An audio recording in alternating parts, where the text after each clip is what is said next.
It's the best-funded terrorist organization in history. ISIS controls big territory in Syria and Iraq, and it runs its pillaging machine like a business to fund its ultimate goal, one ginormous Islamic State. Let's follow the money. At its heart, ISIS is a criminal enterprise. In 2014, the U.S. Treasury Department says it made at least $500 million from seizing banks in northern and western Iraq. But banks aren't the only target. ISIS fighters loot houses, they steal cars, chop them up for parts, they trade weapons and people.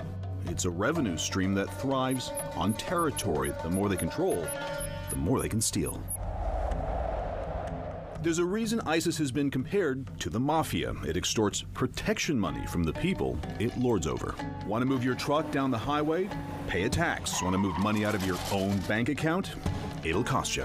You're a farmer with 100 sheep? ISIS takes 5. The extortion game earns it several $1 million every month. ISIS has made millions selling oil from fields it controls in Syria and Iraq, as much as $100 million in 2014.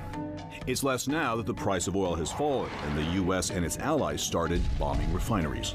But ISIS doesn't need refineries to make money from oil. The unrefined crude it pumps out of the ground, it's worth plenty. ISIS fighters smuggle it in barrels across the border or in containers small enough to fit under a truck.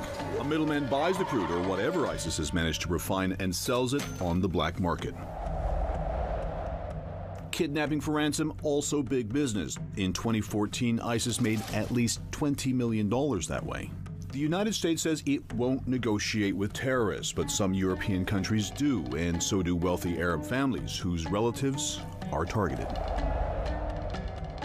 ISIS has taken sledgehammers to ancient artifacts, but it also makes money looting and selling stolen treasures. A giant sculpture of an Assyrian idol might be destroyed while a gold Babylonian coin is sold because the coin was never worshipped. And that's how ISIS makes its millions.